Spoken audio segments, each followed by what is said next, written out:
Welcome into the All Utah Hockey Podcast. It's Wednesday, so that means it's time for Craig and Petey to talk a little about the All Utah Hockey Club. Craig? Hey, what the hell we call him?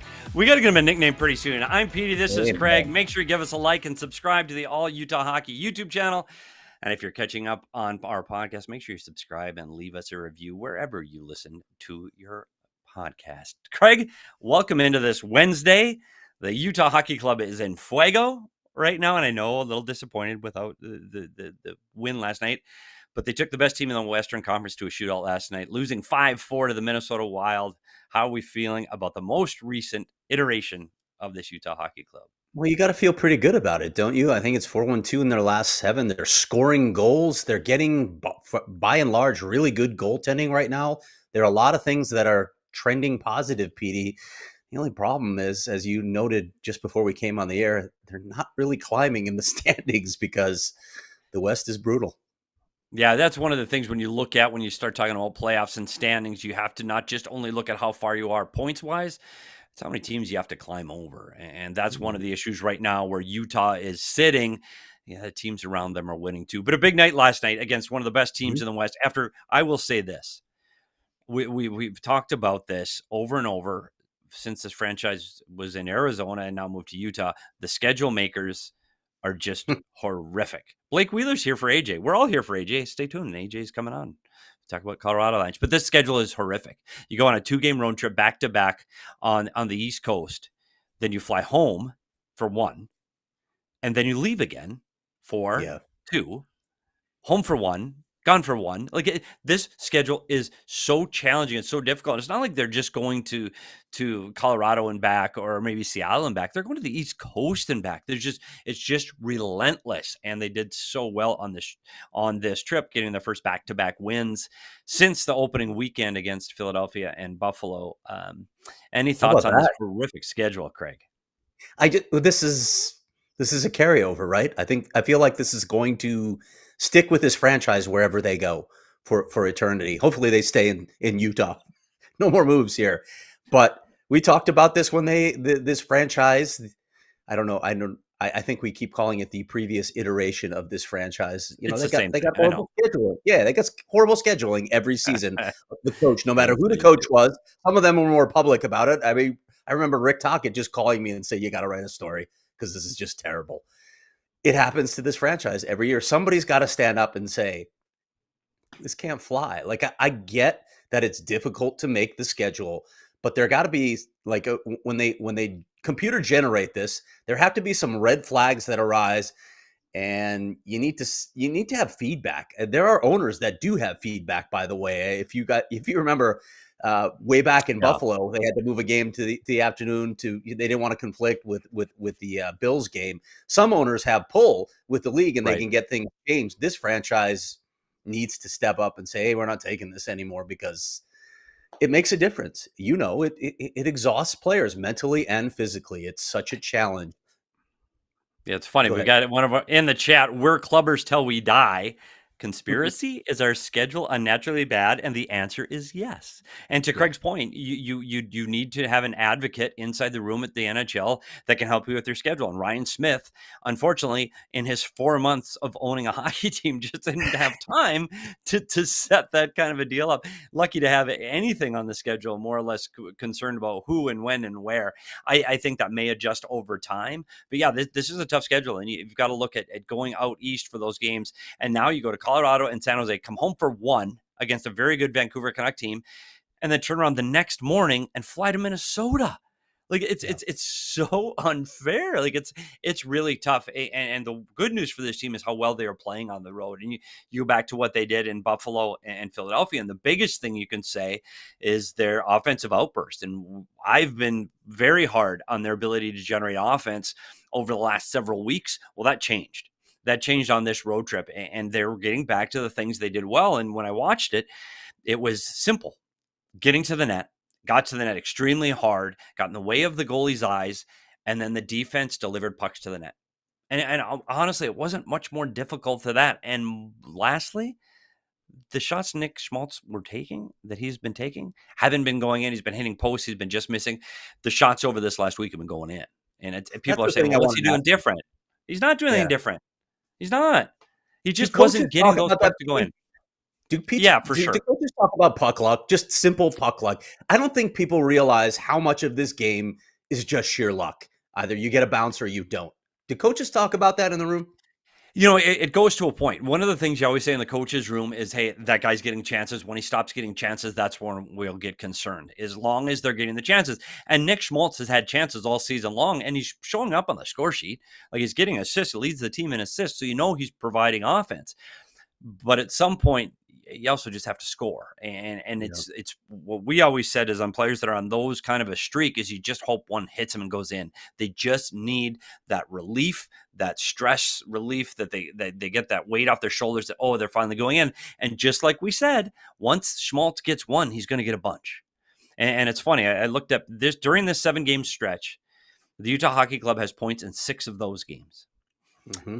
During those games, 7 games, Clayton Keller and Dylan Gunther both have 7 points, a point a game guy. But the player that leads this team in scoring during those 7 games is Nick Schmaltz with 4. So it just shows you now, if he can stay on this pace, and I don't mean a goal a game, because that's not realistic for Nick Schmaltz right now, but if he can score, if he can get a goal every couple of games, every 2 or 3 games, provided that offense, that's the scoring this team has been lacking. And when you put those goals together in Buffalo, in Philadelphia, you get wins. So I do think it's important for this team to get wins, or not get wins, but to get that offense. And it's being spread throughout. So you saw that with Stenlund with his 4th goal of the season. I want to talk about Veggie, though, Yeah. because Veggie, we talk about his numbers. He had 34 saves. He had 17 saves in the first period alone last night. What do you think of his progression from the way last season went and where he's at today? It's night and day. It's night and day to me. He was nowhere near this good or consistent last season. And again, we're not deep enough into the season for us to say, okay, he's turned the corner. This is who Karel Vejmelka is now. He's got to sustain this for a much longer period of time, but he is one of the biggest reasons right now that they're having success. And you know this as much as any. I mean, we both know this. When a goaltender plays well, it honestly bleeds out into the rest of the team. There's confidence. You know the guy back there is going to get the job done. So you play a little looser. You take a few more chances. You create more opportunities, and the team probably has more success. I'd love to see him keep doing this, because if he does, he's in for a big payday. He's putting up elite numbers right now, Petey, and he's got a backup that's doing a good job thus far too. Yeah, we talk about We'll Vejmelka get to first, him and in when a you talk minute. about his goals above expected, where you talk about his run support in his first 10 starts just wasn't there. Like, his numbers were very, very good, 2 goals or less in 8 of his first 11, but he's not getting wins because his team wasn't scoring. And now in Yeah. his last 5 starts, he has 1 regulation loss in his last 5 starts. Like, that's a big difference. Not that he's playing different, it's just that he's getting offense. When this team provides offense, they are getting the goaltending, and we have to talk about him now. I know we're going to jump up in the segment, so I'm getting Emma ready for a graphic on our goaltender, but we have to talk about Jaxson Stauber, and I'm going to jump in a little fast forward because he's a guy that we have to talk about. Jaxson Stauber is a guy Yeah. has done nothing but win in the National Hockey League. He's just waiting for an opportunity. Comes up to Utah after signing with Tucson, and if people have not read Craig's article on Jaxson Stauber, absolutely make a note right now and read it afterwards, because his journey, we can't talk about it on today's show because it would take us 2 hours, but his journey is incredible. An incredible story of how this kid persevered to make it to the NHL. But now that he's here, he's got 2 wins, 1 shutout. His save percentage, .962. His goals against average, just a solid 1. Yeah. He is playing extremely well, and you know what? He just goes about his business, and you got a chance to talk to him. Yeah, and what that creates, Petey, is listen, this is more of a traditional starter and backup situation, right? When you bring Jaxson Stauber up. But when Karel's playing like that, and then you have the confidence to go to your backup and know you're going to get performances like that, man, it's a luxury for a team that they didn't have for some reason this season with Connor Ingram, who was really struggling when he was in net. I don't know where this goes with Jaxson Stauber. Like you said, he's had a crazy journey. He's still really young, though. We know that goalies don't come into their prime really, probably maybe even until their late 20s. But this is the age, 25, 26, where they start to establish themselves as NHL goaltenders. So maybe he's getting it figured out. He's got great pedigree, obviously, with his dad having played in the league. So he's got a lot of things working in his favor. I don't know when Connor Ingram is going to be back. We still don't have a definitive timeline. When he does come back, Jaxson Stauber has to go back to Tucson, but he's helped himself. And when you look at his NHL numbers overall, it's not just here. And I know it's a small sample, but when he was in Chicago, he played really well there as well. Oh, this is a great graphic that you put together. By the way, look at the second name on that. That's unbelievable to So me. You and I both know. the most wins through the first career 8 appearances for goaltenders in the history of the National Hockey League. He's got 7 wins in his first 8 games. And Martin Jones lead that with the LA Kings. He's got 8 wins from 2013 to 14. But you're talking about Igor Shesterkin is on that list with 7 wins in his first 8. Frederick Anderson is on that list. Like, this is a pretty impressive list. And look at the bottom. But back when Craig was playing, Frank Brimzik back in 1938, 39, right when Craig was graduating high school. Yeah. That's hurtful, buddy. That's hurtful. that was. You're not going to mention Bob Froese, by the way? I mean, come on. Bob Froese. Legend. Bob Froese, Philadelphia Flyer legend. Yeah. Right. But it's a lead company for Jaxson Stauber. And one of the things I talk about here a lot, and I saw it in the chat, is somebody said, Kenny Dees, Veggie is not playing from the concession stands this season. He's been so busy and sliding around in previous seasons, but this year he's got to figure it out. He's in the blue paint. Jaxson Stauber is, I call him a throwback to he plays in the blue paint. He plays square, he plays steady, and he doesn't drop down on every single shot that's taken. I like watching him play. And the other goalie that this franchise had here that played like that, similar to that, is Scott Wedgwood. And Scott Wedgwood put up really good numbers. And when he came to Arizona, is what revitalized his career. Like he was an American leaguer until he got the opportunity in Arizona, put up great numbers. He's been a NHL backup ever since. And in fact, he probably has a very good chance of playing against this team tomorrow. Now he's part of the Colorado Avalanche. But I see the same thing in Jaxson Stauber. The way he plays is similar. Yeah. And even if this isn't an opportunity for him in Utah, and I don't know what they're going to do with their goalies, they have the pipeline that we'll talk about later too. But this can only help his future for other teams looking, going, hey, well, we might need a guy. So I think it's great for what he's been able to do. When I spoke to Jeff Hill, basically the Coyotes goaltending department is weird now. It's hard to figure out. Like when I talked to Clay Adams yesterday, he's like, I asked him what I should list as his title, and he said, "When you figure out my role, let me know." So I know as well. But Jeff Hill is coaching the Tucson goalies and the ECHL goalie Anson Thornton as well in Allen. But when I spoke to him about Jaxson Stauber, he said it. His dad said it. Basically, everybody says the same thing about Stauber. He's positionally sound. He's a cerebral goaltender. He's always in the right spots, and he's got the big body. I hate to say it. He looks big in the net. I hate it when coaches use that because it's like, okay, you don't know anything about goaltending, so you just say he looks big.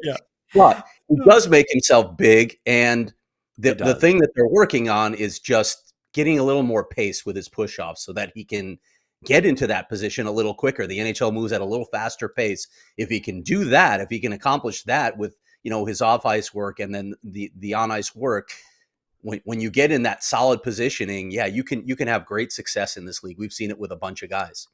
It's funny because Craig and I are both goalies, for those that don't know, not clearly at this level. No, but playing big in the net is something neither Craig nor I have ever heard in describing our play between the pipes. That's for sure. Before we go to break here, I just want to throw out a couple of stats during the 7-game stretch where they've got points in 6 of 7, and Utah's finally catching fire and getting back to where they started in that first week. In that 7-game stretch, goals for per game in the National Hockey League during those 7 games, they're 5th in the National Hockey League with 3.7 goals. Goals against, they're 4th at Mm. 2.29 per game. Power play, they're 10th. And the penalty kill, they're 7th. They are top 4 in what we consider in the coaches' room. Those are the categories and the metrics. If you can be top 10 in all of those 4 categories, you are not only a playoff team, you're a very good playoff team. Like, and you go with, when this show's over, go look at all 4 of those categories and see how many teams are in the top 10 in all 4 of those categories. And we're going to get to more when we come back from this break. Well, we would like to welcome in our newest partner, Verizon. 'Tis the season to switch to Verizon. That's right. Right now, you can get up to $200 Verizon gift card when you switch and purchase a select phone on the unlimited plan. So, start the holidays off right with... See, look at my timer. That's terrible. I'm sorry. I'm out. Start the holidays off right with a great network and use the gift card to start checking with other great tough gifts off your list, like smartwatches, tablets, headphones, and more. Also, be on the lookout very soon for ticket giveaways to the Utah Hockey Club games, courtesy of Verizon for this holiday season. Switch now and get a $200 gift card only at Verizon. $200 Verizon e-gift cards sent within 8 weeks, requires device payment purchase, minimum retail price of $99.99, and port in with new smartphone line on postpaid unlimited plans or unlimited ultimate plan required. And I know as the weather continues to drop, Craig, we are getting ready to spend more time in the outdoors with Rugged Road. Rugged Road is dedicated to creating innovative and durable outdoor gear for adventurers who demand the best. Rugged Road gear is built to accompany you on every adventure. Rugged Road coolers and their greatest ability to float upright so you never lose a drink when you're floating down the river, like Craig and I do every year about this time, just before the holidays. Rugged Road coolers are incredibly light, making them easy to transport on any trip without compromising on performance.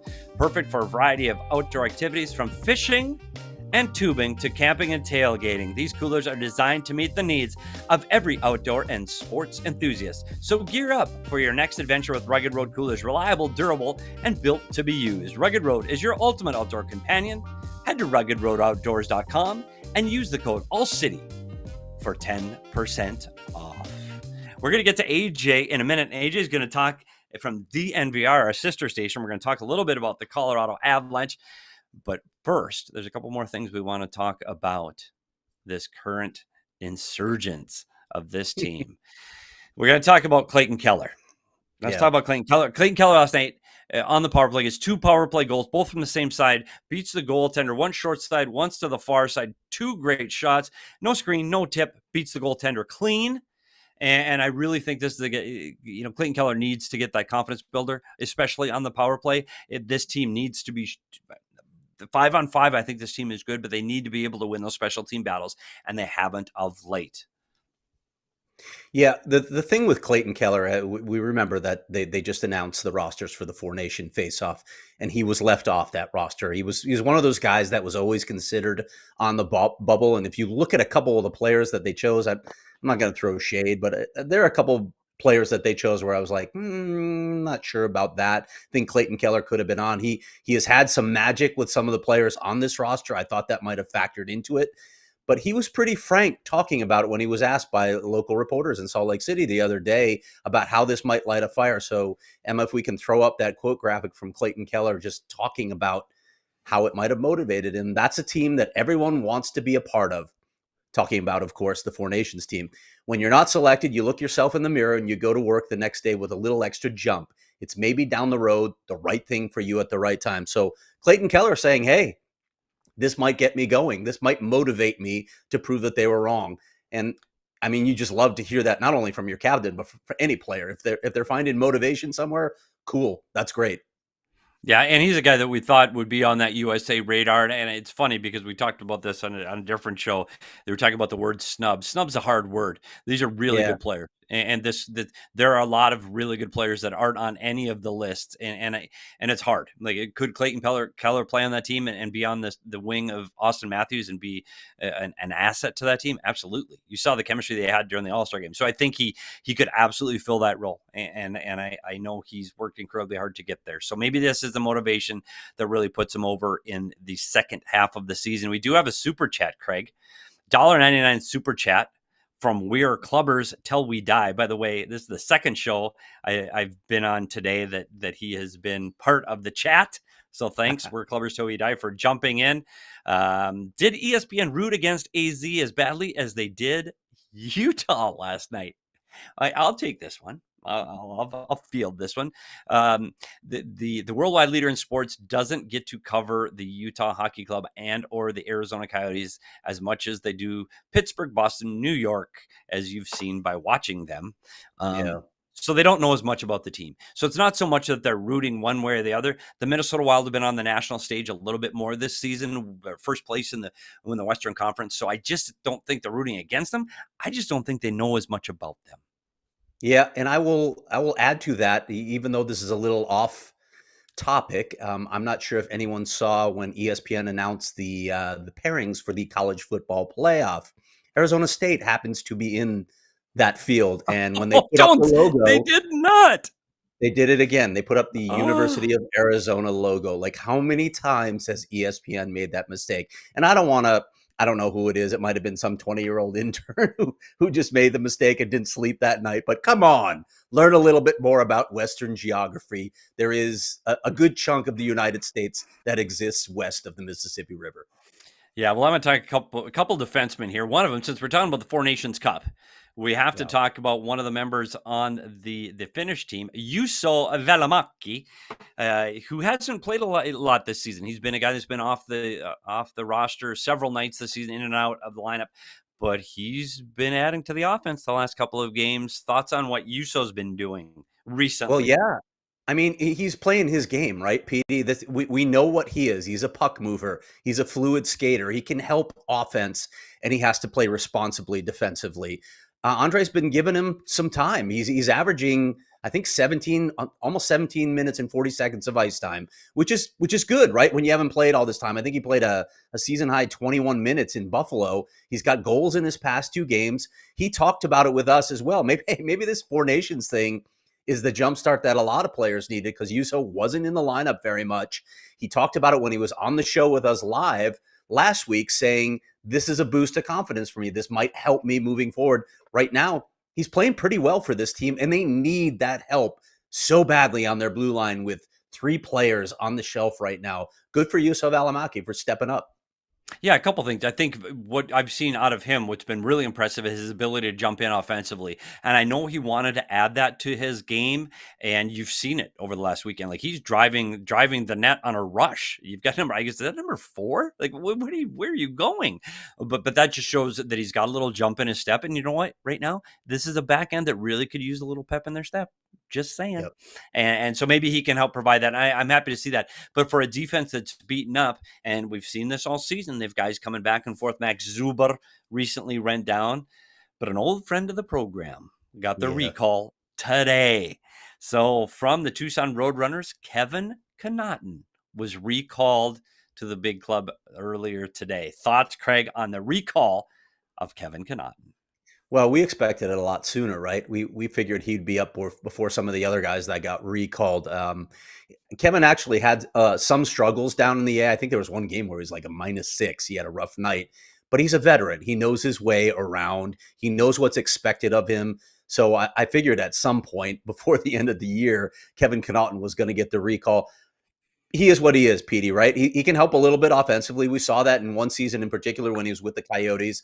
But he's just, he's gonna give you minutes. He's gonna be a depth guy who you count on to give stability to a blue line for me and for the young writers in Salt Lake City who are getting to cover this team for the first time.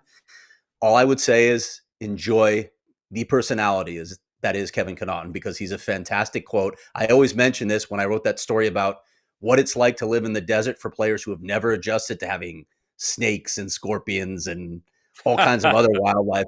I always remember the anecdote that Connauton gave me, how he and his wife pulled home one night and there was a squadron. Yes, it's called a squadron of javelinas literally in front of the garage door, and they weren't budging. So Connauton said it was like this standoff where he was revving the engine and they weren't moving. And eventually they just gave way. They decided to leave.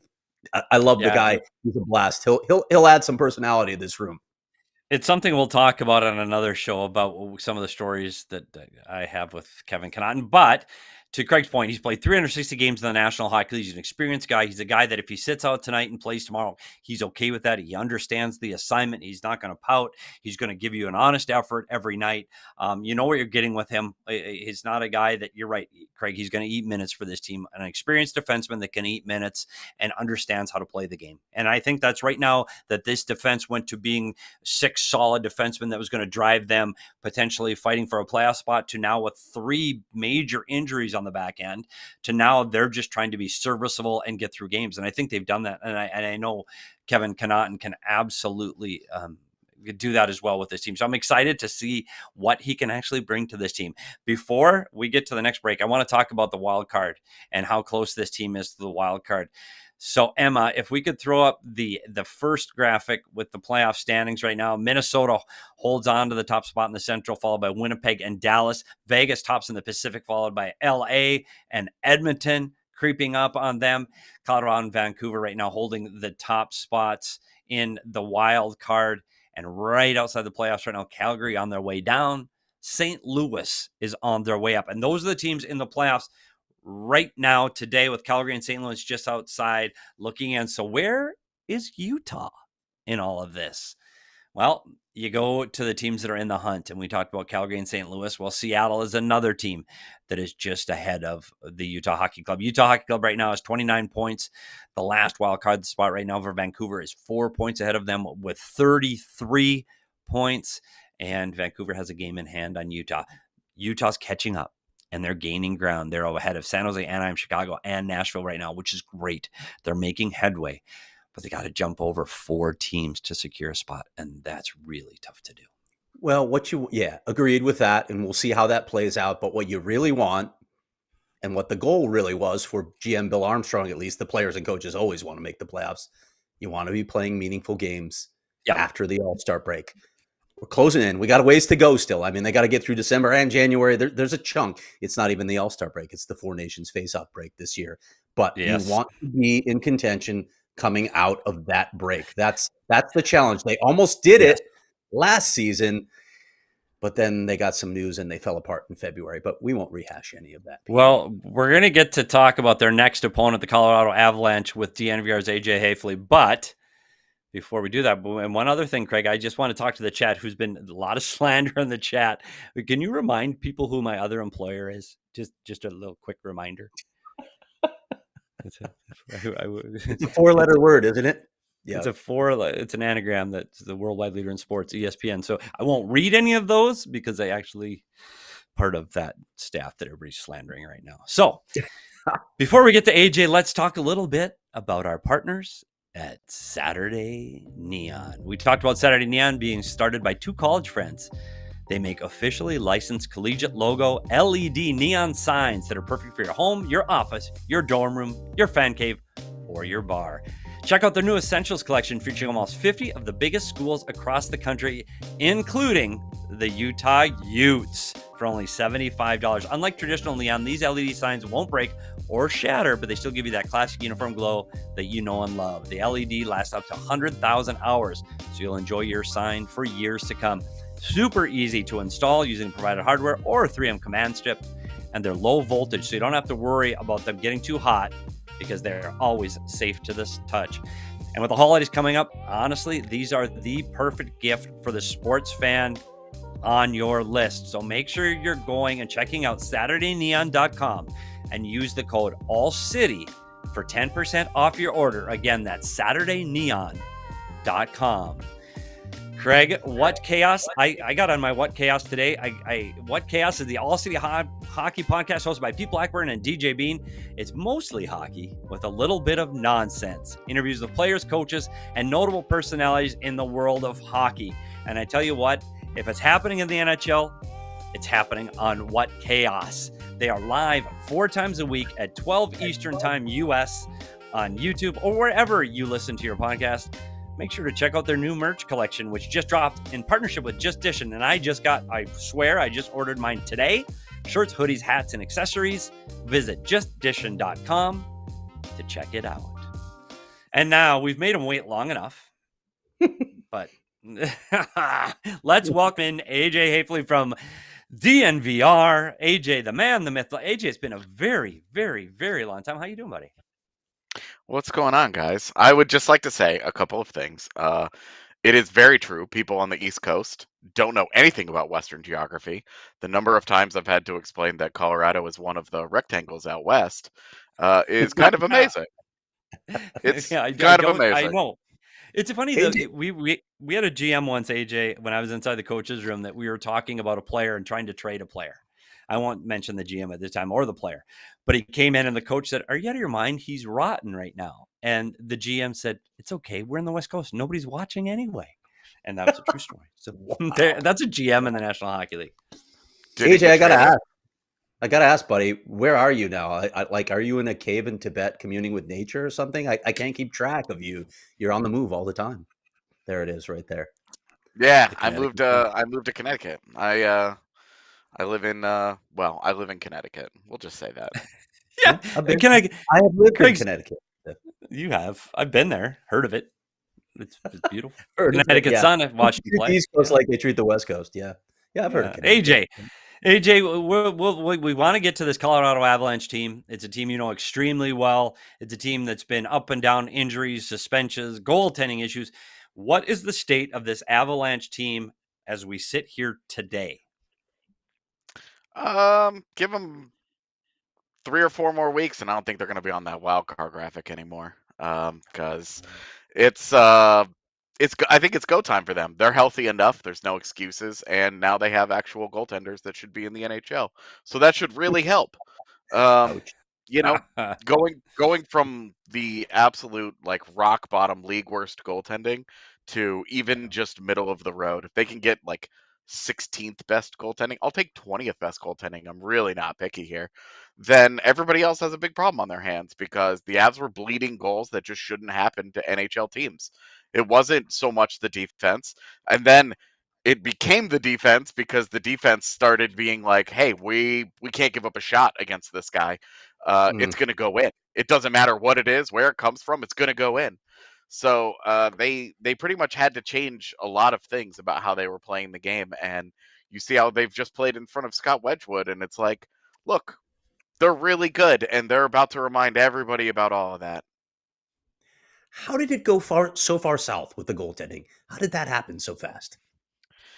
I mean, it starts last year, right? We had 60 games Yep. of this of Georgiev doing this last year, and then obviously game one against Winnipeg in the postseason where he gave up 7 goals, and I was ready to burn everything down. And then he was pretty good after that. I mean, Mm. like it was fine. And then the season started, and game one of the season felt like game one of the postseason against Winnipeg, and it was so bad. It was so bad, guys.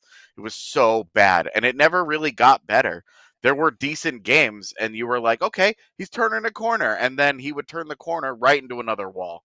It was, it just always felt like he was trying to run a 100-yard dash in a 10-yard room. It just did not. You didn't get anywhere with it, and it was it was hard. It was hard to watch. Honestly, it was hard. Like you felt bad for him on a personal level, and then you saw the rest of the team just tighten up. And then you see Mm. Georgiev starting to have these little freakouts all the time. Where he's smashing his stick and he's punching the glass, and he's. I can tell you there was some Yeah. sentiment. The Avs went down to Tampa Bay. They lost 8-2. It was rough. Jusso Välimäki started that game, gave up 3 goals on 6 shots, got pulled. Georgiev comes in, gives up 3 goals of his own. It's 6-1. This game's not close. After the sixth goal, Georgiev freaks out. All right, he's skating around, he's slamming his stick. He tried to slam his stick on the crossbar and missed, which was great comedy for everybody with a Twitter account. And it was such a train wreck. And I can tell you that there was some sentiment in the organization that he was showing up the skaters. And for a guy who had been the worst goaltender in the league to have the gall to show up the skaters Mm. in a game they were getting rocked. It did not sit well. The teammates had largely stopped talking to him. It was pins and needles. Everybody's walking on eggshells around the guy. He was an Wow. emotional volcano that was constantly erupting, and it never got better. And it basically forced the Avs' hand. It's a very patient organization that just said, "We can't do this. We can't do this." Okay. Well, as long as we're on goaltending, let's talk about the move that they made. Your thoughts on Mackenzie Blackwood? And listen, I don't know what he's going to become. He's put up some good numbers this season, and I actually reached out. I was chatting with Sean Burke, and he told me that if they hadn't landed Aiden Hill back when, they were actually looking at Blackwood as well. He likes his game, but we've been hearing about the potential of Mackenzie Blackwood for a very long time, and he hasn't come close to realizing that yet. So talk to me about what they see in him. Is he the fix that this franchise needs? Because they obviously are so talented elsewhere. Yeah, you and I are on the same page, Craig, because I wrote in my piece, my trade piece the other day, that if a guy's 28 years old and we're still dropping the word potential Mm-hmm. around him, things have not gone to plan in his career. And that's just what it's been for Mackenzie Blackwood. Every goaltender person I know salivates over the raw talent and the athleticism and the size and all the tools. The physical tools are all there. Emotionally, the maturity level there, I really have no idea. That's the only thing that's really been consistently holding him back, other than some injury issues along the way. I don't know what he's going to become. I don't. I'm not sitting here pretending that I think the Avs got a guy that's going to compete for a Vezina at some point in his career. I'm just asking for him to be okay, just be fine. And if he's fine, they'll be highly competitive and hard to beat. And that's that's all that that's all that they need to get out of him. So I'm not setting a really high bar here. Yeah, he's got all the physical tools in the world to be a high end goaltender, a top 5 goaltender in the NHL. But there's a reason he's 28 years old and we're still throwing around the word potential. It's because he hasn't Yeah. lived up to it. So Okay. that is, that just the reality there is that just be fine, man. Just be fine. Yeah. Just please stop bleeding goals from 45 feet away. You're not setting a high bar. You're just literally putting a bar out there for the first time in a while. Go ahead, Petey. You know, AJ, I want to say this because this now with the Utah Hockey Club, and this is a potentially a big future rivalry. I won't say they're there yet because the Colorado Avalanche are established. They are a playoff. They're a Stanley Cup contender. Utah's not quite there yet, but I do see in the proximity that this could be a rivalry for years to come. So we have a lot of new hockey fans here in our show that might not be familiar with the Avalanche team. And I know they've heard some of the big names. But one, I want you to tell us what to expect for out of this hockey club. What can Utah hockey fans look for from this team? And besides the big names, who are some guys they should keep an eye out for? Or if you want to throw out the big names, throw them out too, and what they should expect from them. What are new Utah hockey fans looking for at one of the best franchises in the Western Conference? I mean, it's number one thing is speed, right? That's what the Avs bring to the table, and that's what they beat teams with. That's not a team that wants to. It's not a team that wants to grind you down, with a heavy forecheck and a lot of physicality. They want to skate you to death, and that's what they're built to do. That's what their best players do best. Um, I would say if a Utah fan is tuning into the game tomorrow and they want to know who to watch for on the Avs outside of the guys that are going to go to the Four Nations, uh, I I guess you could start with like a Val Nichushkin or Ross Colton. Like they're good solid wings that can score goals, and just they're hard to play against. They're big, they're physical, Mm. and they attack pucks with a lot of vigor. I guess we could say. Um, Val Nichushkin's obviously kind of a controversial guy, but when you just talk about who he is on the ice, he's a monster. He's gigantic, and he's very fast, and he's one of the better puck hounds in the NHL. And his goal scoring came around, so now he does a lot of that. So I would start with that guy because he rocks. All right, but let's not ignore the beasts at the They have top of better this line. players there. There's other guys to watch, Yeah. Craig. Speaking Is of that somebody not who's it? hard to play against, is Nathan MacKinnon crafting yet another Hart Trophy caliber season? I think he leads the NHL in points, but what have you seen in the details of his game? I would my answer to your first question is hell nah. If he doesn't start playing some defense, man, do not give him a Hart Trophy again. If he does not start to care about what is happening on that half of the ice, you cannot reward him with another Hart Trophy. I do not care how many points he scores. Please play some defense, Nathan MacKinnon. Please. I have to go through and break down these games every day, and every time he's on the ice, it's either a lot of fun or I am screaming at my computer. It is never, ever a dull moment with that guy out there. But he is great offensively. All the things that he gives back, he makes up for 2 times over, minimum 2 times over offensively. He is that special of a talent. He's going to be in the Hall of Fame someday, and I hope he wins a Conn Smythe. Yeah, and I want people to see that again. We're talking about players to watch. Number 29 for the Colorado Avalanche tomorrow is one of the elite offensive players in this league that plays different than any other player in the league.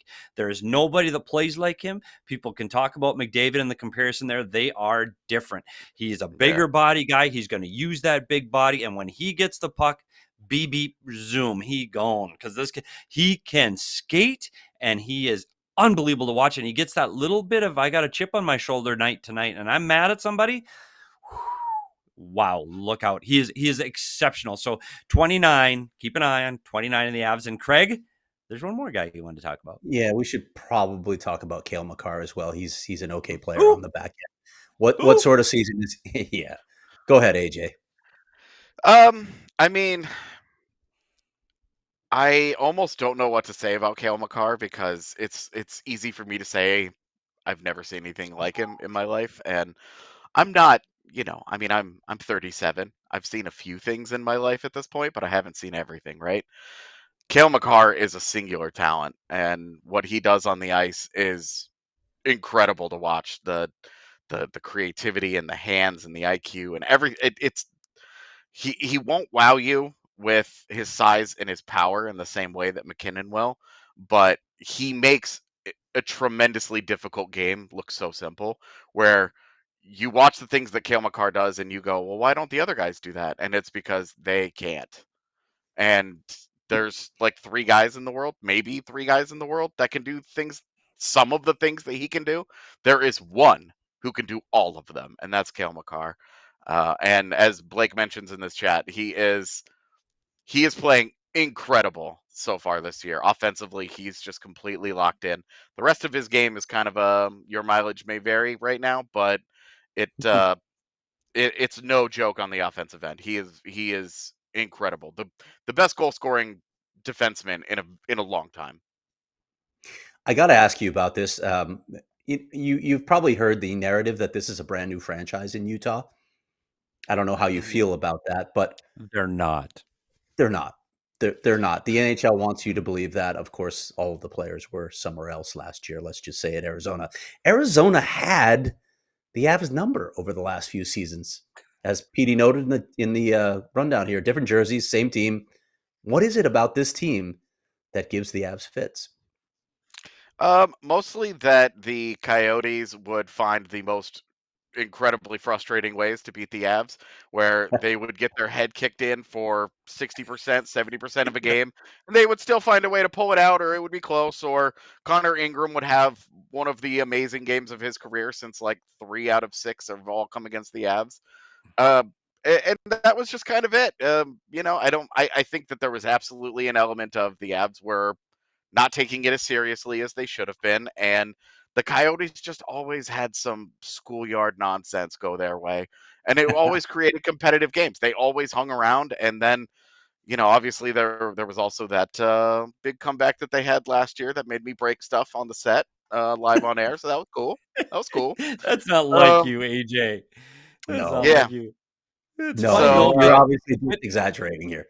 we have talked about how good this team is on paper. The Colorado, they are good. And I've said this for 2 years. I've been beating this drum. If they got a goalie, they can compete for a Stanley Cup again. Without getting a goalie, they can't. And they've gone out and done that. And you said that. Wedgwood has 3 wins and a shutout. I love Scott Wedgwood. I really, really do. I just don't think he's the guy that's going to carry him there. But Blackwood, we'll see. I think that might be the difference. But Utah fans, just you never know until you play the game, because you're right. These are those games that are just odd. There's something about these two when they get together that just something strange happens. And so I know 29 will be great. I know 8 will be great. But you just don't know the way that the puck is going to bounce inside the inside ball arena. You just don't know. So make sure Utah fans don't give up hope, even though AJ is kind of saying that there's a lot of really good players here. Don't give up hope. Make sure you tune in tomorrow, because guess what happens tomorrow, AJ? You don't know this. We're doing a post-game show. It's not like we do every post-game show like you used to do in Denver.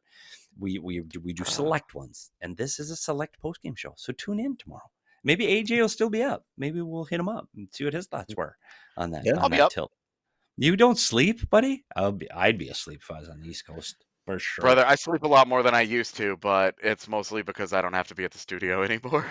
Well, I got to ask you, when we're looking at this team, and I remember the team that won the cup with another former Coyote, Darcy Kemper, who was great for you guys in the regular season, was just like you said, okay in the postseason. They still won a cup.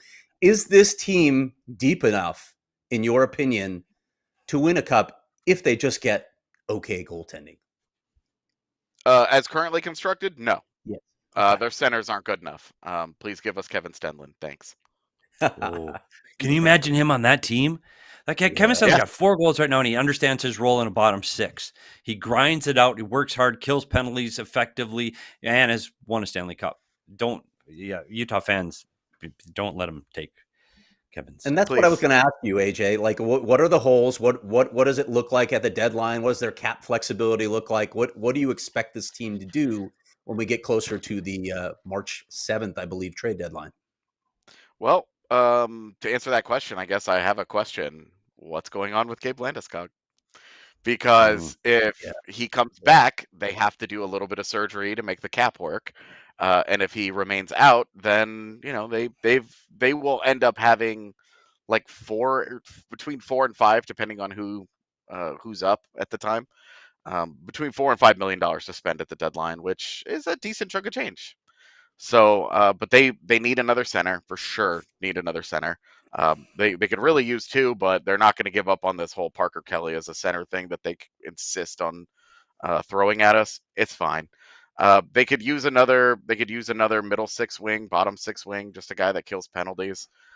Yoel Kiviranta has really gotten away with it this year, but I absolutely do not trust him to continue that. I've watched the rest of his career. I know how this goes. No faith. And one more defenseman would be great, because Josh Manson has been brutally bad this season. And I know the Avs won't, but they should seriously look to move on from him and move that money out and get a guy that can help him out, because he has been real bad. And the rest of the defense is actually pretty good. Well, AJ, first of all, AJ, it's been a very long time. It's been too long. I missed you, buddy. And I know you travel all over North America, literally parts unknown, but I'm glad you're back on the radar again. People on the Utah chat, follow AJ at Return of AJ, and you have to return to AJ at Return of AJ, because AJ's original account had been hacked, and he decided just start a new one. And it worked, AJ. AJ, thanks for taking the time. And we will be touching base with you again. And we'd like to see a lot more of you on our show. Anything for you guys. You guys know that. You guys ask, I'm there. So it's been way too long. It's been fun hanging out. And, I hope you guys have a sad postgame tomorrow. Thanks, AJ. Take care of yourself, buddy. We'll talk really soon. See you, buddy. Oh, I tell you what, AJ is one of the best. He was one of the original guests in one of the first shows I'd ever done at PHNX. In studio, right? In studio, yep. He drove from Denver. Not a big flyer, so he drove down there, and Leah and I had him in studio. I think Craig must have been another one of his days off. Actually, no, he was down at the rink, and it was a game day. Speaking of Craig, because we like to talk about Craig, you're a writer. We obviously can tell from this that you're not actually a podcast host. Wow. You must have some other talents. It's always with the shade, Petey. I know. I'm so mean. I'm not sleeping at night. I'm not eating well. I've heard from certain sources that you're pretty negative on the Twitter too. So just saying. I've been hearing that too. Petey's negative, not me. I'm Mr. Sunshine and Roses. I'm grumpy, put on a little extra weight during this hockey season. I tell you what, hockey season kills me. Because you got to watch games if you got to. And buddy, you know how many games are? A lot of games. So I put on the weight, like getting a little grumpy. So I apologize. That was not a fair shot taking you, Craig. You're very good at your job. You are writing a lot. Let's talk about your writing. And what are you writing right now. Well, I'm not writing anything right now, PD, because I'm talking to you, and we both know See, that's not my strength. alliteration, like So yeah, literally. but I did finish earlier today one of my prospect reports, which I like to do every month, checking Yeah. in on some of the top prospects, and I went with a little different bent with at least the lead of this prospect report because the Utah Hockey Club. I don't know if you know this, but injuries have been a problem with this team. Yeah. Not just to the NHL roster, but No. it's happening with the prospects. And Mavlam somewhere in between those two things. But at Maverick Lamoureux, GM Bill Armstrong told me he's not going to be back until late January, so a little bit longer. It sounds like than even they had planned. But they lost TJ Ginla for the rest of the season with hip surgery. Tanner Ludke, one of their Yeah. center prospects, is out for the rest of the season with Omaha. So a lot of these guys that, you want to see developing, you want to see playing games, getting reps, working on the things that the development staff wants them to work on. Well, they can't do that because they're just healing. So I caught up with Lee Stempniak, the incredible director of player development for this franchise, to just chat with him a bit about how they manage that situation. Obviously, you got to wait for the guys to heal, but you don't want these guys just to be like, okay, I'll go do my whatever the trainers want me to do today, and then I'll go home and I'll watch Netflix. They're trying to keep them mentally engaged. Some of the things that they've talked about, like I even asked them about VR hoods, because we know that goalies use these things and try and replicate the reps. They're not as great for skaters yet. That's something that they've had long discussions about. But what they're doing now is really giving them homework. Okay, you're going to watch the game either from the press box, watch this player, zero in on this particular guy who plays your position and see what happens in various situations. What can you learn from that? Or here's a player, if you're a guy that's still in the system, here's a guy we think you might play like when you get to the NHL.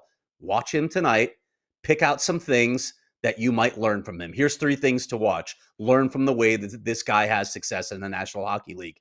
It's about keeping them mentally engaged, about really sort of getting mental reps, right? While they're on the shelf. They can't get on the ice, obviously. They can't do the things that they'd like to do the most, but they got to figure out some way to mitigate it a little bit. I thought it was a pretty interesting conversation with Lee. Well, beyond the guys that are injured, another area that we've heard people talk about on this show is, well, what about Ingram and Vejmelka and where are they at? And we've talked about Stauber again today. But this team, for the first time in a long time, has a very long list of goalie prospects. They're just not quite ready yet. Yeah, and that's the issue, right? They're going to have to bridge the gap for a couple more seasons at least, because we know that goalies take a long time to develop. But when you look at some of their top prospects, and I did catch up with Clay Adams, who I mentioned earlier, who was their goalie scout, but now is also their development coach for goaltenders for the non-North American pros. That's a lot to say. That's a bad title. We should come up with something better. But we talked about Michael Rabel, who's their top goalie prospect, playing at UMass. Rabel, behind a blue line, a very inexperienced blue line. UMass lost a lot of guys, whether it was graduation, pro deals, the transfer portal. UMass basically started from scratch on their blue line, and it was shown earlier, but Michael Rabel has been putting up terrific numbers over the past 7-8 games. So that's a good sign. He's playing well. They actually like the fact that he's being challenged with adversity and he's rising above. He's helping carry that team. They're still in position. They're contending for a postseason spot in the NCAA tournament. So that's a great sign. Melker Thielen, going to play for the World Junior team in Sweden. He's having a very good season as well. In Allsvenskan, you need to learn all the levels of hockey. What was that? Various leagues, right? Oh, right. So Svensken? positives for him. You always love to see your players, your prospects playing in World Juniors, right, PD? It's such a great proving ground because it's best on best. So you really get to measure your guys against the other best players in the world. If he shines on that stage, you got a really good feeling about what he might be able to do at the next stage. The third guy, I'm not going to mention them all because we already talked about Anson Thornton, being down in the ECHL and Rasmus Korhonen over in Europe, still in good situations. But Carson Musser, the guy who came from the program, the NTTP, he's in Colorado College. PD hasn't played a game. He hasn't played a game as a freshman. And listen, that can happen sometimes where you don't get a lot of PT as a freshman, but I don't think anybody expected him to step in at CC and not play at all. That's obviously not good for development. They've got a situation where they've got a junior goaltender who's playing really well. They missed the tournament by 1 win last year, so they're probably feeling like we got to ride this because we're in good shape right now. But man, I don't know how you play this if this kid comes back, if he doesn't get an opportunity to play pros, and he comes back for his senior season. Caden Barreto, I'm talking about. What do you do with Carson Musser? You can't leave him there in that situation for another year. The transfer portal is a possibility. We don't know how the CHL is going to impact all of that with players moving back and forth. It's a crazy situation, but not a good situation for the development of a goaltender. Well, Craig, that's a lot of stuff to follow up on and get more details on that in Craig's prospect report that he likes to bring, as he said, at least once a month. And check that all out on allcitynetwork.com. Emma, we've talked a lot about we've talked a lot about the upcoming schedule and then playing the Colorado Avalanche tomorrow. Emma, can we see a peek at the upcoming schedule? There's a couple of points there in Philadelphia, and we know Buffalo is right before that. Minnesota gets the shootout loss last night. The Avalanche tomorrow, 7 p.m. And as already noted, we will be here following the game for a post-game show to break this one all down live. It'll be late, Craig. It'll be past Craig and I's bedtime, and that might be more entertaining to watch. So make sure, watch the game, and then tune in right here to our YouTube channel to watch the aftermath. Craig, are you excited? We might have to get AJ back on, just to carry us, right? But just stay awake that long. Craig and I are old, and it's being so. This has been a really good stretch to kind of sum up the day for the Utah Hockey Club. It's a good stretch. I know there are a lot of people frustrated with the game last night against the Minnesota Wild, and it was a game that they were ahead late into the game, and it was a game you thought you could have won. And the power play was good. You added points from your defenseman. You looked really good, and then you come down to the last minute of the game. And these are learning things for this young team. They are going to have to learn how to nail down games like this. When you're playing these big, important games against big, important teams like the West leading Minnesota Wild, you have to lock it down. And unfortunately, they couldn't do that last night. You put your captain out there on the ice, Clayton Keller and Nick Schmaltz, some of the leaders of this group, and they're going to have to go through this, and they've got to learn how to win. And I thought that was an opportunity for them with 45 seconds to go in this game. I thought there was an opportunity for them to close this one out and get the win. It didn't happen, and they ended up getting a point against a very, very good Minnesota Wild team. So let's see if this streak can continue, 6 points in 7 games.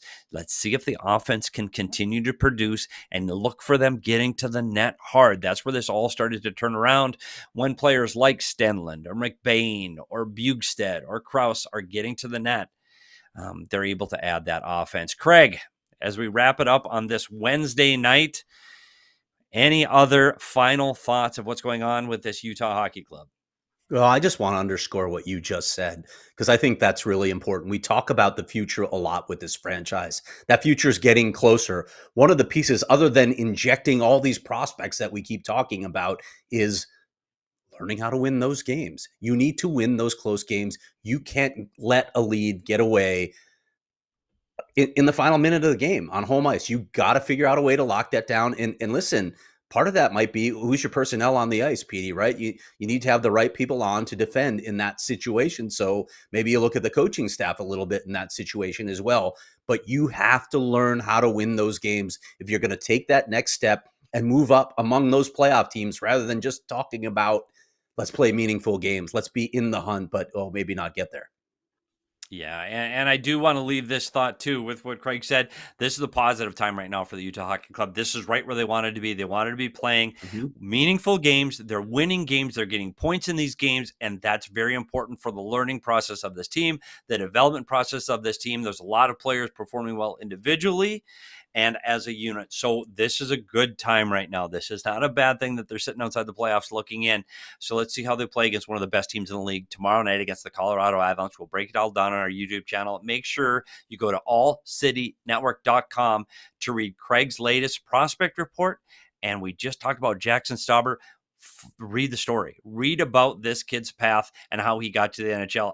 I was stunned. I had no idea all the adversity this kid faced to get to where he is today. So make sure you follow and read that. Make sure you follow us on Twitter at the @all_Utah Hockey. Follow Craig at Craig Ace Morgan. Follow me at S Peters Hockey. And where you're watching right now on YouTube, subscribe to our YouTube channel so you don't miss the post-game show at All Utah Hockey. Listen to and subscribe wherever you get your podcast. Thanks, everybody, so much for joining us again today. Everybody in the chat want to say thank you for riding out with us tonight on this special Wednesday episode. Craig and Emma, thanks again for tonight. I'm Petey. We'll see you tomorrow night after the Colorado Avalanche. Till then, we'll see you at the rink. We all silly like the mayor.